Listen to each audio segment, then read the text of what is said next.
నమస్కారం. Star health insurance కేవలం 9 నెలల్లో వాళ్ల లాభాల్ని దాదాపు రెట్టింపు చేసేసింది. అసలిది ఎలా సాధ్యమైంది?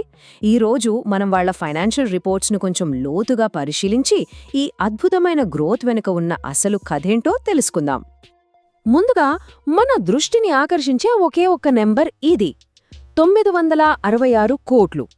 ఇదే స్టార్ హెల్త్ ఈ 9 నెలల్లో సంపాదించిన నికర లాభం. అయితే ఈ ఒక్క సంఖ్య వెనుక ఒక పెద్ద కథే ఉంది. దాన్ని మనం ఇప్పుడు స్టెప్ బై స్టెప్ విడమర్చి చూద్దాం. ఇక్కడ చూడండి, ఈ తేడా ఎంత స్పష్టంగా ఉందో. పోయిన ఏడాది 9 నెలలకి 516 కోట్లు, ఈ ఏడాది ఏకంగా 966 కోట్లు.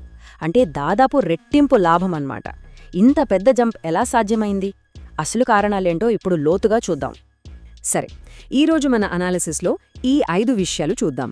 మొదటగా లాభాల్లో వచ్చిన ఈ టర్న్ అరౌండ్, తర్వాత కంపెనీ ఆదాయం ఎలా పెరిగింది, ఆ తర్వాత కొన్ని కీలకమైన రేషియోలు, వాళ్ల ఇన్వెస్ట్మెంట్ల పవర్, చివరగా ఈ 9 నెలల ఫైనాన్షియల్ స్టోరీ ఏంటో చూసేద్దాం. ఓకే, మనం మొదటి సెక్షన్, ఈ అద్భుతమైన ప్రాఫిట్ టర్న్ అరౌండ్. కేవలం ఒకే ఏడాదిలో 516 కోట్ల నుండి 966 కోట్లకు లాభం ఎలా పెరిగింది?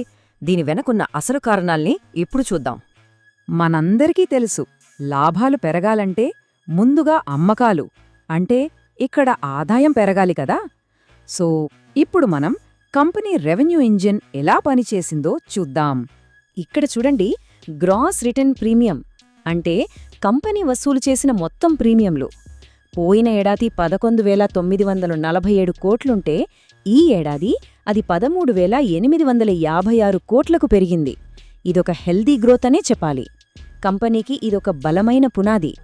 రైట్, ఇప్పుడు మనం ఈ విశ్లేషణలో చాలా ముఖ్యమైన భాగానికొచ్చాం. రేషియోలు అంటే నిష్పత్తులు. అసలు కంపెనీ లాభాల బాట ఎలా పట్టిందో ఇక్కడే మనకర్థమవుతుంది. వాళ్ళు తమ ఖర్చుల్ని ఎలా కంట్రోల్ చేశారో చూద్దాం.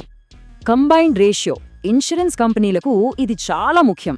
సింపుల్గా చెప్పాలంటే, వాళ్లు వసూలు చేసిన ప్రతి 100 రూపాయల ప్రీమియంకి ఎంత ఖర్చు పెడుతున్నారు అనేది ఈ రేషియో చెప్తుంది. ఇది గనక 100% కన్నా తక్కువకొస్తే అదొక పెద్ద సక్సెస్. ఓకే, ఇక్కడే అసలు మ్యాజిక్ జరిగింది. చూడండి, పోయినసారి కంబైన్డ్ రేషియో 102.1%.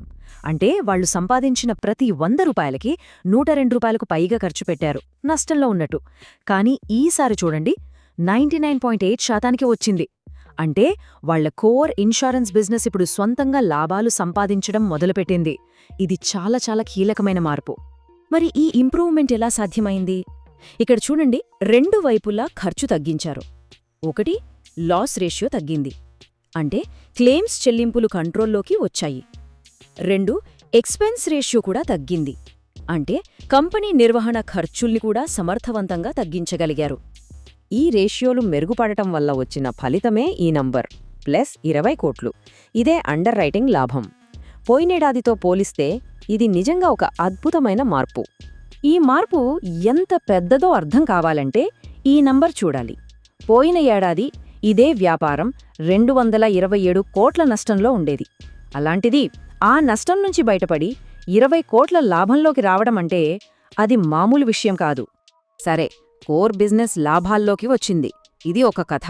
కానీ దానికి తోడుగా మరో పవర్ఫుల్ ఇంజిన్ కూడా పనిచేసింది. అదే పెట్టుబడుల శక్తి.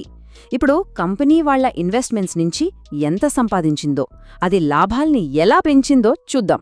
ఇక్కడ చూడండి, ఇది కూడా చాలా ఆసక్తికరంగా ఉంది. ఇన్వెస్ట్మెంట్ ఇన్కమ్ ఏకంగా 950 కోట్ల నుంచి 1220 కోట్లకు పెరిగింది. అంతేకాదు, పెట్టుబడి మీద వచ్చే రాబడి కూడా 7.9% నుంచి 9.6%కి పెరిగింది. ఇది వాళ్ల మొత్తం లాభాలకొక బూస్ట్ ఇచ్చింది. ఓకే, ఇప్పటిదాకా మనం చూసిన ముక్కలన్నింటినీ ఇప్పుడు ఒకచోట చేర్చి ఈ 9 నెలల పూర్తి ఆర్థిక కథ ఏంటో ఒకసారి స్పష్టంగా చూసేద్దాం. ఈ టేబుల్ మనకు మొత్తం కథను సింపుల్గా చెప్పేస్తుంది. చూడండి, కంబైన్డ్ రేషియో మెరుగవ్వడం వల్ల అండర్ రైటింగ్ లాభం వచ్చింది. దానికి బలమైన ఇన్వెస్ట్మెంట్ ఇన్కమ్ కూడా తోడైంది. ఈ రెండూ కలిసి నెట్ ప్రాఫిట్ను 516 కోట్ల నుంచి 966 కోట్లకు తీసుకెళ్లాయి.